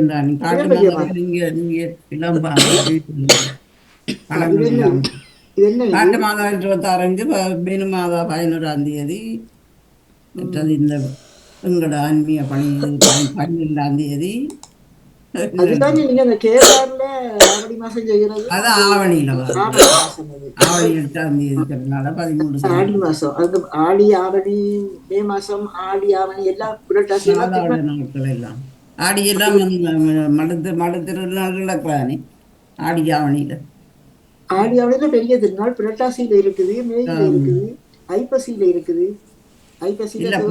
வெளியாக்களுக்கு வைக்கிற ஆவணி திருநாள் தான் பெருசா இருக்கு. ஆடி ஆவணி புரட்டாசியும் போவார்கள், புரட்டாசியும் வருவார்கள் சில மக்கள்.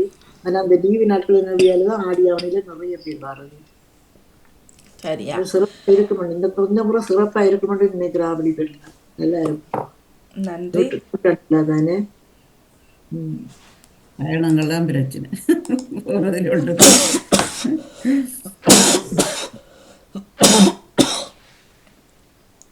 லக்ஷிகா வாங்கோ. வணக்கம். காலை வணக்கம் மணியக்கா. வணக்கம் வணக்கம். வணக்கம். நான் இப்போது இருந்துதான் கேட்டுக்கொண்டிருக்கிறேன். எனக்கும் இந்த மடு மாதாவில ஒரு நம்பிக்கை என்னன்னா, நாங்க இடம்பெயர்ந்து பெரிய பள்ளி விச்சாவில தான் போயிருந்தோம். பெரிய வண்டி விரிச்சான். யாரு விதைக்கிறீங்க? லக்ஷிகாவா? ஆமா ஆமா. நீங்க பெரிய முடிவுல இருந்தீங்களா? பெரிய பண்டி விரிச்சான். பெரிய வண்டி விரிச்சான் பக்கத்துல இருக்கு. அங்க வந்து எங்க அப்பாண்ட இடம் வந்து அது அப்பாவை வந்து மேனிக்கா புதுமல பிறகு அந்த அங்க வன்னிக்கு இடம் பெயர்ந்து அங்கே இருந்தது பெரிய பண்ணி விட்டேன். எங்க அப்பாண்ட இடம் வந்து அங்க பெரிய பண்ணி விட்டேன். நாங்களும் இடம் பெயர்ந்து அங்கதான் போயிருந்தோம் பெரிய பண்ணி விட்டாங்க. அப்ப மடு மாதா கோயில் வந்து கிட்டத்தானே நடந்து போறோம். நாங்க நடந்து போனாங்க. இந்த 96ஆம் ஆண்டு வந்து இடம்பெயர்ந்து 95ஆம் ஆண்டு இடம்பெயர்ந்து அங்க போயிருந்த நாங்க 99 மட்டும் அங்க இருந்தோம். அப்ப 96ஆம் ஆண்டு வந்து எங்கட அப்பா சவுதியில இருந்தது. அப்ப காசு அனுப்பி விட்டவர். அப்ப சரியான கஷ்டம் அந்த காசுகள் போய் எடுக்கிறதுக்கு. அங்க வந்து பேங்க் இல்ல பெரிய பண்ணி வச்சான்ல மாங்குளத்துலதான் பவுனியாக்கு அனுப்பி மாங்குளத்துல ஒரு ஆள் வேலை செய்தவர் மாங்குளம் பேங்க்ல. அங்க போய் எடுக்க வேணும். அப்ப சைக்கிள்ல தான் போனாங்க. நானும் என்னதான் அண்ணா போய் சைக்கிள்ல போய் அந்த மாங்குள பேங்க்ல வந்து காசு எடுத்துக்கொண்டு அங்க மல்லாவியில ஒரு வீட்டை நின்றுட்டு அடுத்த நாள் தான் வர வேணும் வீட்டுக்கு பெரிய பண்ணி வச்சானுங்க. அப்ப அந்த வீட்டை நிக்கும் போது வந்து அந்த காசு களவு போயிட்டு அப்ப விடியொலும்பி பார்த்தால் அந்த ஒரு குடிசை வீடுதான் அவையும் இடம்பெயர்த்து வந்த ஆட்கள் தான் யாழ்ப்பாணத்தாக்கள். அங்க போயிருந்த போது காசு களவு போயிட்டுது. விடிய ஒழும்பி பார்த்தால் நாங்கள் கொண்டு போன பேக்கும் அந்த வீட்டுக்காரருடைய சில சாமான்களும் வீட்டுக்கு வெளியில இருந்தது. எழும்பி போய் பார்த்தால் என்னுடைய பேக்கும் இருந்தது. பார்த்தா காசை காணையில. அப்ப இது 25,000 ரூபாய் காசு காணையில. அப்ப இது என்னடா அந்த எவ்வளவு கஷ்டத்துக்கு மத்தியில தான் அந்த காசை போய் எடுக்க போய் இப்படி களவு போயிட்டுதே என்று சொல்லி அவர்கள் வீட்டிலேயும் இருந்தே ஒரு 2,000 ரூபாய் காசும் போயிட்டு. அப்ப பக்கத்துல அங்கே எல்லாம் போய் அறிவித்து போட்டு நான் உடனே மாதாவைத்தான் வேண்டினேன். இவ்வளவு கஷ்டப்பட்டு அந்த காசு எவ்வளவோ பெருமதியானது எங்களுக்கு இப்படி போயிட்டுதே மாதாவே என்ன நடந்தது இப்படி நடந்தது என்று சொல்லி மாதாவைத்தான் வேண்டினேன். அப்ப காவல்துறைக்கெல்லாம் போய் அறிவிச்சுட்டு காவல்துறையும் பாரம்னு சொன்னார். வீட்டை வந்து அந்த வீட்டுக்காரரும் தான் வந்தது என்னோட காவல்துறைக்கு. வீட்டை வந்து வச்ச இடத்துல அந்த பேக்குக்குள்ள வச்ச இடத்துல தேடி பாக்குறேன்னு இல்லை. பல தடவை தேடி பார்த்தேன்னு இல்லை. பிறகு ஒருக்கா தேடி பாக்குறேன்னு அதுக்குள்ள இருக்குது காசு. அப்போ அந்த மாதாவை நான் அப்படி நம்பினேன். அந்த நேரம் அந்த நிமிடம் எனக்கு ஏதோ ஒரு மாதிரி இருந்தது. அந்த மாதாவைத்தான் நான் இதா இருந்தாலும் அந்த மாதா தான் எனக்கு கிடைச்ச மாதிரி. எவ்வளவோ தரம் அந்த வீட்டுக்காரரும் அந்த நான் இதுக்குதான் வச்சேன் சொல்லி எவ்வளவோ பேர் கையை விட்டு பார்த்தது. அந்த என்னன்னா அந்த காசு மறைஞ்சிருந்து அந்த நிறம் எனக்கு காட்டினான்னு தெரியல. அவ்வளவு காசு மட்டும் இருந்தது. வெளியில வச்ச ஏதோ 100 ரூபாய் இல்லை. அந்த பேக்குக்குள்ள வேலை சிப்புகள் இருக்கு அதுக்குள்ள வந்து இருந்தது. ஓடி வந்து அந்த மாதாட்ட மண்டாடி அதை ஒப்படைச்சு நன்றி சொல்லி கொடுத்தேன். நான் பெரிய வீட்டனுக்கு போனேன். அது இன்று வரையும் என் மனதில் இருக்கிறது.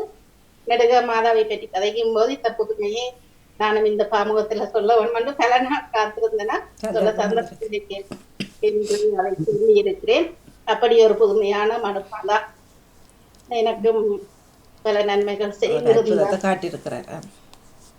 அது ஒண்ணு எத்தனையோ பேர் அந்த கையை விட்டு பார்த்தவே நான் பேக்குல புதுமகள் நடக்கிறது வாணி. அங்க புதுமகள் நடக்கிறது உண்மையாத்தான்.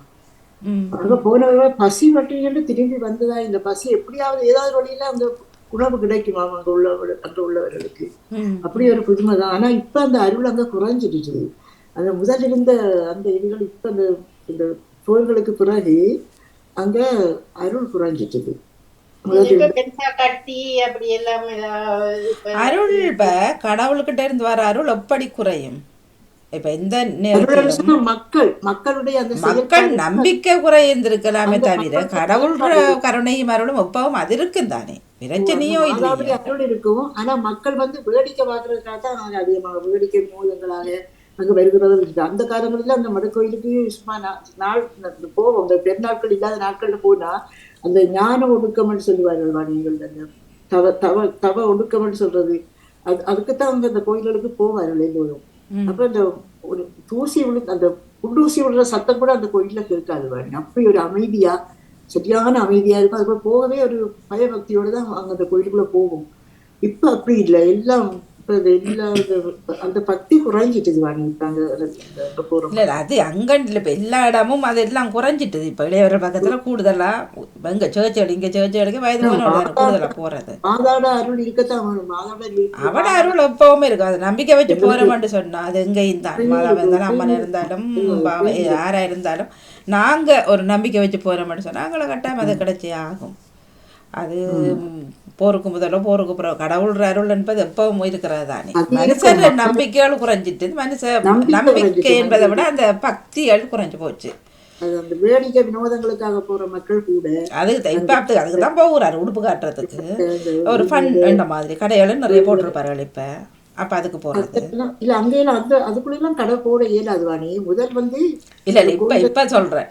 இப்போ அதை வரைஞ்சி கட்டி எல்லாரும் ஓடின்னு தான் இங்கே இருந்து இங்கே வீட்டிலேயே கும்பிட மாட்டார்கள். வீட்டில் இருக்கிற கடவுளையே கும்பிட மாட்டார்கள். ஃப்ளைட் எடுத்து இங்கேயெல்லாம் போவார்கள். அதே ஆக்கள் அது என்னது கேட்டால் புதினம் பார்க்குறதுக்கு, ஒரு பண்ணுக்கு, ஒரு என்ஜாய் பண்ணுறதுக்கு, ஒரு காடுகாரப்பை பார்க்க போகிறார்கள். அதெல்லாம் வீட்டில் இருக்கிற ஒரு சின்ன சின்ன குட்டி விளக்காச்சும் ஒரு மெழுகுதிரியாச்சும் வச்சு கும்பிட இல்லை கும்பிட மாட்டார்கள் வீட்டில் இருக்கிற கோயிலையும் கடவுளையும். அப்போ அப்படிப்பட்டவர் நிறைய பேர் இருக்கிறார்கள். அப்படிப்பட்டவர் கேட்கல நம்பிக்கை வேணும் உண்மையில். அது சின்ன கோயிலோ பெரிய கோயிலோ ஒரு நம்பிக்கையோட போனோம்னா சரி. அந்த உருகி மனமுருகி வேண்ட தன்மையில எல்லாம் இப்ப இல்லை. அப்படி அந்த மனம் ஒரு கஷ்டத்துல கோயிலுக்கு போனாலும் அங்க நடக்கின்ற செயல்களை பார்த்து போன விடயங்களையே மறந்துடுவோம். சில நேரம் சில நேரம் கோபமாம் இருக்கும், சில நேரம் வேடிக்கையை பார்த்துட்டு வர்ற மாதிரி இருக்கும். அந்த போன கவலைகள் கஷ்டங்களை மறந்து போய் கடவுளிடம் வேண்டாமலே வருவோம். கடவுளை நினைக்காமலே வருவோம். கடவுளை நினைக்காமல் இல்லை சித்திரை அன்றைக்கு போயிருந்தோம். போயிட்டு எல்லா கோயிலும் ஒரு கோயில் எல்லாம் திறந்தா இருந்தது. அப்போ ஒரு அம்மன் கும்பிட போனால் அம்மனை காணோம் அந்த இதுக்குள்ளே சரியா.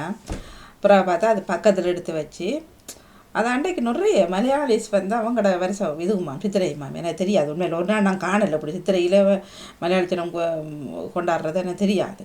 இந்த வருஷம் பார்க்குற இடமெல்லாம் அவர்கள் தான். ஒரு ரெஸ்டாரண்ட் எல்லாம் அப்படியே கியூ நிற்கிது. அப்போ பார்த்தா அம்மனை காணவங்கன்னு பார்த்தா பக்கத்தில் எடுத்து வச்சு ஒரு கயிறு கட்டி இப்படி அதுக்குள்ளே நான் நினைக்கிறேன் அந்த குறிப்பிட்ட பூஜை செய்கிறவங்க மட்டும்தான் நிற்கணுமெண்டா இருக்கும். அது எனக்கு கொஞ்சம் அந்தராக போச்சு. அது பரவாயில்ல, பூஜை செய்கிறவர்களாக இருந்தாலும் பின்னாடி மற்ற ரெண்டு கும்பிடலாம் தானே. அப்போ அது அந்த அந்த இதுக்குள்ளே நீங்கள் போயிடலாம். அது அப்புறம் ஆளையால் பார்த்து போட்டு தூரத்தில் நின்று கும்பிட்டு வந்தது. அப்போ அப்படியும் விளையாட்டு நடக்குது. இப்போ இப்போ பூஜை செய்கிறவர்கள் இருந்தால் மற்ற ரெண்டு கும்பிடலாம் தானே அதில். அப்படி போச்சு. நகுலவதியோட வாங்க அது இங்கே ஒரு கோயில். சொல்லுங்க எந்த கோயில் நீங்க சொன்ன கோயில்? அது ஒரு கோயில் இங்கே, அது சொல்லக்கூடாது பேர். அப்படி இருக்கா? உங்களுக்கு வந்துருமா? இல்லை பேர் சொல்ற சரியில்லை தானே. வாங்க. வணக்கம் அணி, நானும் கேட்டுக்கொண்டிருக்கிறேன். எனக்கு இப்போ ஒரு திடீரென்று ஒரு மெசேஜ் ஒன்று வந்திருக்குது. எல்லா நாட்டிலும் பார்க்க லண்டன்லான களவுகள் கூட போறதுண்டு. இப்ப வந்து புது வகையான முறையில களவெடுக்கணுமா. என்னண்டா உங்களோட போனுக்கு வெறுமாம் ஒரு கோல் வந்து கொரோனா ஊசி போட்டதோ பூடையில உண்டுதான கேப்பினம். அப்ப அதுக்கு இத நீங்கள் ஓமோ இல்லையோ இல்ல அந்த ரெண்டு இதுக்கிடையில உங்களோட டீட்டெயில் முழுக்க எடுபடுதான். அப்படி ஒரு போன் கொரோனாண்டு வந்தா உடனே நிப்பாட்ட சொல்லி ஒரு தகவல் எடுக்க போறீங்க. இல்ல இப்ப அத கதைப்பினம் தானே. கதைச்சதுக்கு சில பேர் கொரோனா ஊசி என்ற உடனே நீங்க பயந்து ஏதாவது ஒன்றை சொல்லுவீல்ல. அந்த முறையில எல்லாரும் ஒரு மாதிரி இல்ல தானே. இப்ப உங்களோட போனுக்கு வருது கொரோனா ஊசி போட்டு கேக்குறாருலாமோ. காசை பற்றி ஒரு வேற ஒரு கதையும் இல்லையா. இது கேட்டபடியே இப்படியாம் இப்ப வளைச்சு துடைச்சு பேங்க்ல இருக்கிற காசு முழுக்க இது உண்மை போய் தெரியாது. ஆனா இப்ப வந்த மெசேஜ் வந்து இப்ப எங்களுக்கும் பாதிப்பு ஏற்படாம இருக்கிறதுக்காக சொல்றேன். முழங்கால் நீங்க பேங்குக்கு என்ன நடக்குது சொல்லுங்க விளக்கமா. போன்ல தானே கேட்கினோம் கொரோனா ஊசி போட்டதோ போடையிலே உண்டு அந்த ஒரு கொஞ்ச நேரத்துக்கு மெசேஜ் வருதாமா ஓ மெசேஜ் இல்ல அவே கதைக்கு நம்மளோட போன் வேற நேரடியான போன் ரிங் பண்ண நீங்க எடுத்து கலை ஒன்று சொல்ல நீ ஊசி போட்டதோ போடையிலையோ ஒன்று கதைக்க அதுக்கிடையில உங்களோட டீட்டெயில்ஸ் போதான் ஆனா அதை என்ன முறையா அவங்க எடுக்கிறாங்கன்றது தெரியாதான் ஆனபடியா இப்படி கொரோனா ஊசி அப்படி ஏதாவது தொடங்கினா போன நிப்பாட்டச்சு களவுக்கு என்ன எந்த வழியால அவங்க செய்யறாங்கன்னு செய்யல தெரியல என்று சொல்லி இப்படி ஒரு மெசேஜ் உண்மையோ பொய்யோ என்ன தெரியும் ஆனா எங்களுக்கு வாரது உனக்கு கார் ஆக்சிடென்ட் பட்ட இப்ப அதை சொல்லு தான் உங்களுக்கு உதவி செய்யறேன் காசு எடுத்து தாரேன்னு அப்படியெல்லாம் அடிக்கடி வந்து கொண்டு இருந்தா தானே அப்ப அது மாதிரி இதுவும் என்ன செய்யறாங்கன்னு நினைக்கிறேன் என்னன்னு தெரியல இப்படித்தான் இப்பத்தே லேட்டஸா போகுதுன்னு சொல்லி அனுப்பி இருந்தது இல்ல இருக்கு நிறைய நடக்குது இப்ப நேற்று ஒரு வீடியோ அனுப்பியிருந்தவர் ஒரு கடை அப்போ அவர் பின்னேரம் தான் வேலை செய்கிறதாம் இது காலையில் ஒருவர் நின்று செய்கிறார் வயது போனவர் அங்கே பார்த்தா 4 பேர் போய் உள்ள நல்ல காலம் அவருக்கு அந்த பாதி பொண்டுமே இல்லாமல் கடவுளையாண்டு அவர் அவர் ஒரு தரம் தடுக்க போனார் அவரை தள்ளி மூளைக்குள்ள வச்சு போட்டு 4 பேர் நல்ல அழகாக ஒருவர் கேட்டில் நின்று பார்க்குறார் கடை சின்ன கடை தான் பார்க்குறார் மற்ற 3 பேரும் இந்த டில் பக்கம் உள்ளுக்கு வந்து இதுகள் சிகரெட்டுகளும் இந்த போத்தல்களும் வைன் போத்தல் விஸ்கி போத்தல் அதுகள் தானே விலை கூட நல்ல அழகாக பேக்கில் வச்சுட்டு ஃபுல்லாக 3 பேரும் எடுத்துகிட்டு போவோம் மற்றவர் கதவு காவல் நின்றவரும் 4 பேரும் சேர்ந்து போகிறார்கள் அப்படி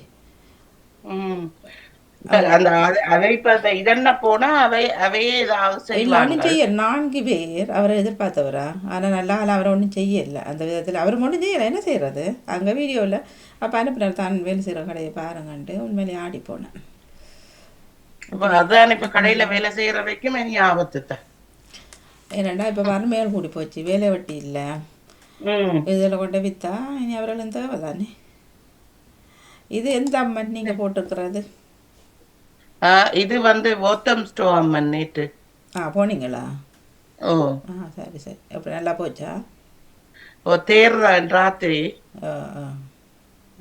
தேர் 3வது வீதிக்கு வரைக்கதான் போனாங்க அப்ப இந்த அம்மன் அந்த வெளிக்கிடுத்தி இருந்தது நல்ல வடிவா எனக்கு பார்க்க இதா இருந்தது அப்ப எடுத்தேன் துர்க்கை அம்மன் நல்ல அழகான இடத்துலையும் இருக்கிறார் அவர் எனக்கும் விருப்பம் சனமா ஓம் வாடே உங்களோட எல்லாரும் அவதான் தேவாரம் பாடினா நல்லா இருந்து அந்த ஊராக்கள்ல அவ்வளவு பேர் நிப்பினோம்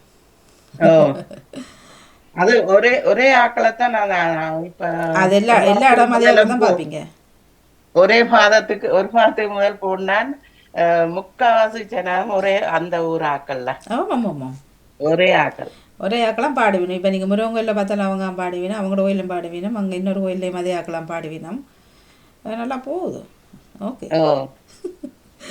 ஆனா மற்றாக்கள் அதுல சேரினம் இல்லையே என்னண்டு சேர்ந்து பாடுறதுக்கு போயினம் இல்லையே அது எனக்கு தெரியல அது என்ன டீலுகள் அரசியல்ட்டு நானும் எனக்கும் இங்கே பாமுகத்தில் இருக்கிறபடினால போயலாம் போச்சு நினைச்சு கும்பிட்டேன் எனக்கு நான் எதிர்பார்க்கல புறாக்கள் போறோன்னு கூப்பிட்டுச்சு நம்ம விண்ணப்பம் போட்டேன் நல்லா இருந்தாலும் வெதரும் அவ்வளோ குளிரண்டு இல்லை நினைட்டு அவ்வளோ குளிரண்டு இல்லை மழை காட்டி இருந்தா மழையும் பெய்யல இப்ப இந்த வந்து வழியில விரைக்கதான் மழை 10 கால அப்படி மழையா இருந்த நல்ல குட்டியம்மன் அழகா இருப்பார் நல்ல அந்த என்ன அலங்காரம் வந்து வடிவா இருந்தது சுவாமின்றது நல்லது நன்றி நன்றி நன்றி வணக்கம் எனக்கு இப்ப 2 முறை வாங்கி இந்த போன்ல ஒரு மெசேஜ் வருது ஒரு முறை முதலருக்கா வந்தது ஒரு மெசேஜ் பூசுமாமா அதாவது வழக்கமா என்னுடைய போன் வந்து உடைஞ்சிட்டுது பிரெஞ்சில் வருது என்னுடைய போன் வந்து உடைஞ்சிட்டுது நான் இப்போ உங்களுக்கு ஒரு நம்பர் அனுப்புறேன் அந்த போனுக்கு நீங்க என்ன தொடர்பு கொள்ளுங்கன்னு சொல்லி அப்போ எனக்கு இந்த நம்பரை பார்த்தா எனக்கு வித்தியாசம் வந்து அப்போ நான் எடுக்கல அந்த நம்பருக்கு நான் எடுக்கல பிள்ளைகள் வரும் கேட்டேன் இப்படி ஒரு டெலிஃபோன் எனக்கு வந்துருக்கு யாரு 2 நம்பரா ஒன்றுதான் பாருன்னு சொல்ல அது பிள்ளைகள் சொல்லி 2 நம்பர்ல நீங்க இந்த நம்பருக்கு எடுக்காதீங்கன்னு சொல்லி இப்படி இந்த அருணாட்டி வர்றேன்னு சொன்னா அந்த ஏமாத்துறது ஏமாத்தி ஏதாவது எடுக்கிறதுக்காக எங்களை டீச்சர்ஸ் அறிகிறதுக்காக நாங்கள் எடுத்தால் அவங்களுக்கு தெரியும் தானே சொல்லி இப்போ என்னென்ன எங்களோட இது டெலிஃபோன் தான் உங்களுக்கு கிடைச்சிருக்கிறதால மெசேஜ் வருது, வாட்ஸ்அப்பால மெசேஜ் வருது எங்களுக்கு. அப்போ அதுக்கப்புறம் நான் அதை அப்படியே அழிச்சு விட்டுட்டேன். அது அந்த அந்த மெசேஜை அழிச்சிட்டு திரும்ப ஒருக்கா வந்தது. இப்போ கொஞ்ச நாளைக்கு திரும்ப வந்தது, அதையும் அழிச்சிட்டேன். யார் எடுக்கிறா இவன் எடுத்தாலும் தெரியாது. நாங்கள் எடுத்தா இல்லை இல்லை நிறைய வரும். இப்போ அண்மையிலும் எனக்கு நிறைய குரூப்பில் ஜாயின் பண்ணி என்னைய பண்ணி அதுக்குள்ளே போட்டு இந்த நம்பர்லாம் அப்படி எடுக்கிறான்னு தெரியல போட்டு வருகுது மெசேஜுகள், வேலை வேணுமா அப்படியா இப்படியாண்டெல்லாம். நான் உடனே குரூப்பே டெலிட் பண்ணிடுவேன். அழிச்சு விட்டுறேன், உடனே டெலிட் பண்ணணும். அதுக்குள்ளே இதாண்டாம அப்போ தெரியாத விஷயங்களை சில ராகவியை சொல்லுவார், இந்த லிங்க் நீங்கள் ஓப்பன் பண்ணவே வேண்டாம். சில லிங்க்ஸ் அனுப்புவார்கள், இதை ஓப்பன் பண்ணி இதுக்குள்ள நிறைய விஷயம். நான் பண்ணுறதே இல்லை. நானும் அழிச்சு விட்டுட்டேன், நானும் எடுக்கிறது இல்லை. இப்படி நிறைய ஏமாத்து வழிகள் இருக்குதான், என்ன செய்ய மோசடிகள் கூடிட்டு. ராதிகா வாங்கோ, வணக்கம்.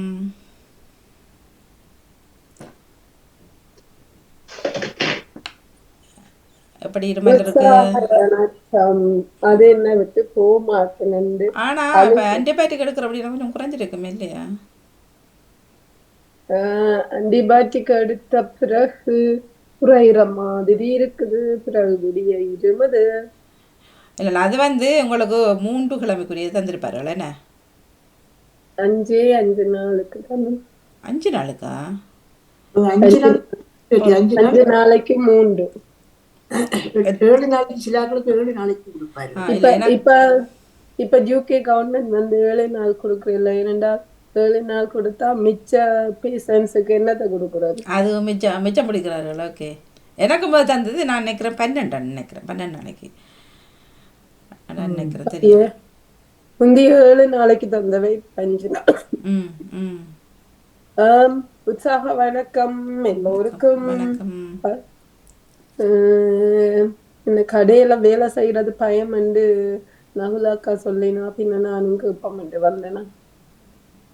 இல்லை அதான் அதை வீடியோ நான் அனுப்புகிறேன், நீங்கள் பாருங்க. உங்களுக்கு பிரச்சனைகள் இருக்கா? தனியாக 2 இருந்தாங்களோ கொஞ்சம் கஷ்டம்தான். சாரி கடையில் பிரச்சனை இல்லை, அது யார் தாண்டா போகிறா, மற்ற கடைகளில் தான். எங்களுக்கு தெரிஞ்ச ஒரு பேர் போட்டிருந்தவர், அவற்ற கடையில் வேலை செய்கிறேன்னு சொல்லி சாதாரணமாக 4 பேர் போகிறார்கள், போகிறார்கள், ஒன்றும் பண்ண முடியாது. உங்களுக்கு எப்படி இருக்கு?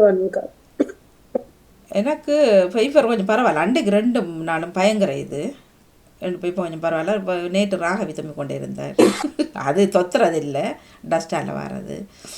எங்களுக்கு அந்த சனியாக இது கூட தானே, வெயிலும் பூக்கள் பரப்பும். பரவாயில்ல இருக்குதான், கொஞ்சம் அண்டையை விட குறைஞ்சிட்டு. நேற்று போயிட்டு இடையில வீட்டை வந்துட்டு திருப்பி போனேன்னா இன்றைக்கு ஒரே அடியா லீவே எடுத்து. ஆமாம் ஆமாம், என்னது குளிர்பாடக்களையும் கூடுது, அதெல்லாம் கொஞ்சம் கொஞ்சம் மறந்துடணுங்க. சரி, அடுத்து வேற நிகழ்ச்சிகளுக்கு வாழ்த்துக்களை சொல்லிக்கொண்டு செல்வியக்கா ரெடியா நிக்கிறா, அவருக்கும் வாழ்த்து சொல்லிக்கொண்டு நன்றி வாணியக்கா. நன்றி, வணக்கம். பத்மினி கமலாந்தன் வாங்க, வணக்கம். வணக்கம் வாணி, நான் பத்மினி கமலாந்தன். நீங்க நான் எல்லாரும் நல்ல மேத்தரவனை பிரார்த்தித்து கொண்டு நேற்று நான் நிக்க முடியல.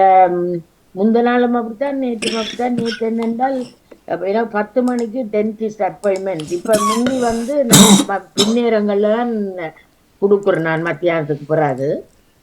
அவங்க இப்ப என்ன செய்ய விட்டாங்க, நீ சும்மா தானே இப்ப இருக்க, அப்ப காலம் தாரம் போயிட்டு வந்தீங்களா? காலமா போனா நீ 30ஆம் தேதி ஒருக்கா போக வேணும். எனக்கு ஒரு பல்லு பிடுங்கினது வாணி மோகன், அதுக்கு பல்லு போடணும். எனக்கு இந்த பல்லு உள்ளுக்குள்ள வச்சு போடுறது அது எனக்கு எது பிடிக்காம சொல்லிச்சு. நம்ம என்னன்னு சொன்னா, அல்லாட்டி அந்த இடைவெளி பொடுப்பு பல்லு தான் பிடிக்கிறது. இடைவெளி வரும் பேருந்து அந்த ஸ்பேஸ் அந்த அவ்வளோ அது சும்மா தானே இருக்கும். அப்போ இடைவெளி வரும், சாப்பாடுகள் உள்ளுக்குள்ள போகும். பேருந்து இடைவெளி வந்தால் அதுல ஒரு பல்லொண்ட போட்டால் இடைவெளி வராது, அப்படி அது அந்த பல்லு விடாதுஞ்சால மற்ற பல்லுகளை தள்ளாட்டு. அப்ப நான் ஓமண்டு சொல்லி இருக்கு, ஓமண்டு சொல்லி நேற்று அளவு கொடுத்தது. நீ 30ஆம் தேதி போய் என்ன என்ன செய்ய போறேன்ட்டு எனக்கு என்ன தெரியாது. போட்டு விட்டா எனக்கு அது உள்ளுக்குள்ள எதுவும் இது கேட்கல, ஒரு மாதிரி இருக்குமே, கொஞ்சம் நாளைக்கு இருக்கும். சரியே இல்லை. அப்ப அது அந்த கொடுப்பு பல்லு. அப்போ அவ சொன்னா இப்போ ஈவுகள் இருக்க இல்லை அது இந்த இடைவெளிக்கு இந்த ஈவுகள் வேற பார்க்குமெண்டு தள்ளு சாப்பிட தள்ளுப்பட்டு போகும். அதை போட்டால் அது எல்லாம் ஃபிட்டா நிற்குமெண்டு. அப்ப பாப்பம் என்ன நடக்குது. நல்லது நடக்கட்டும். அதால செல்வி அக்கா அப்போதான் இன்றைக்கு 10 மணிக்கு குடும்பம் வலயம் இல்லை சரியா? மரபு கவி இல்ல மரபு கவி நீங்க கேட்டுக்கொண்டுதான் இருந்தேன் நீங்க சொல்லும் பொழுது. இல்ல காலையில எனக்கு பெரிய அந்தரமா கிடக்கு. அங்க ஒரு இங்க ஒரு அவங்க அரேஞ்ச் பண்ணி இவங்க அரேஞ்ச் பண்ணா அது நீங்கள் இப்ப பாணி இதை போடுங்க அப்படி அந்த இலக்கிய நேரங்களை போட்டீங்கன்னா முன்னுக்கு வந்துடும். பிரச்சனை அதோட போடுறேன் 11க்கு மரபு கவி எங்கட நேரம் தான் சொல்றேன். பிறகு நவுலா கடை 12க்கு எங்கட நேரம். அப்ப அதுக்கு முதல்ல நாங்க இதெல்லாம் போட்டுட்டு நீங்க திரும்ப தொடங்க. சரி அதான் திடீரென ஏற்கனவே தெரியாது. நான் டாக்டர்கிட்ட போறேன்டா நான் தெரியும் தானே. போனதான் காலையில நான் போட வரேன். டாக்டர் எங்கேயோ போயிட்டாராம். இல்ல இல்ல செல்வக்கா இல்ல அந்த டைம் இருந்தா செல்வியக்கா நேரம் இருக்கும். அவர் ஏதாவது ஒரு சின்ன டாபிக் கொண்டு ரெடி பண்ணுங்க சரியா? ஓகே நான் சென்டருக்கு போகணும். அதுதான்